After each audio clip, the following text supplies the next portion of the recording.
Lok Sabha speaker Om Birla ने कहा कि प्रधानमंत्री मोदी को सदन में न आने की सलाह दी गई क्योंकि विपक्ष की ओर से कुछ अप्रत्याशित हो सकता था।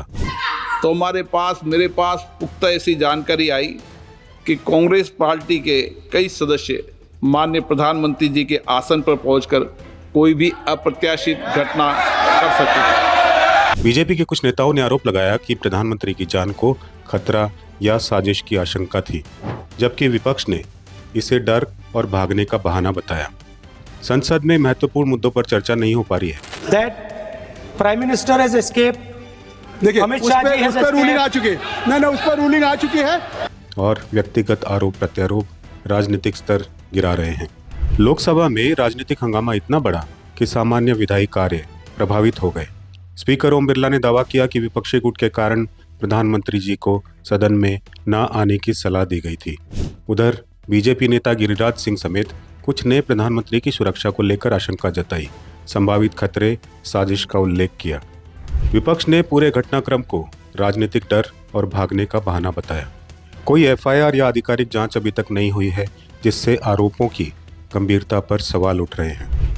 संसद को लोकतांत्रिक बहस और नीति निर्माण के लिए स्थान माना जाता है, लेकिन व्यक्तिगत गालियां और आरोप प्रत्यारोप से राजनीतिक सभ्यता का स्तर गिरता दिख रहा है। महत्वपूर्ण राष्ट्रीय मुद्दों जैसे चीन सीमा, अमेरिका भारत ट्रेड डील, राष्ट्रीय सुरक्षा और जनरल नरवणे की किताब पर जो चर्चा थी, ठप हो गई है। संसद में हर घंटे लगभग 1.5 करोड़ रुपए खर्च हो रहा है, लेकिन जनता के असली मुद्दे पीछे छूट रहे हैं। अब आप पर, हम पर, सोसाइटी पर इसका क्या असर पड़ता है? जनता का विश्वास लोकतांत्रिक संस्थाओं से कमजोर हो सकता है यदि संसद लगातार हंगामे का अखाड़ा बनती रहे। राष्ट्रीय सुरक्षा जैसे गंभीर विषयों पर बहस रुकने से नीति निर्धारण प्रभावित हो सकती है। राजनीतिक भाषा का स्तर गिरने से लोकतांत्रिक संवाद की संस्कृति प्रभावित हो सकती है और सामाजिक ध्रुवीकरण जो है बढ़ सकता है। पार्टी को अबोध बालक का बंधक मत बनाइए। मदर जो है विदेशी होते हुए भी साड़ी पहनती है। इवन उनके जो परनाना थे वो भी मैक्सिमम पजामा कुर्ता पहनते थे या नेहरू कोट पहनते थे, बंद गले का कोट पहनते थे। ये व्यक्ति एक फटीचर जैसा जो है पैंट पहन लेता है, एक टी शर्ट पहन लेता है। अब सवाल आपसे ये है, क्या प्रधानमंत्री की सुरक्षा को लेकर उठाए गए आरोप जो हैं वास्तविक हैं या राजनीतिक हथियार?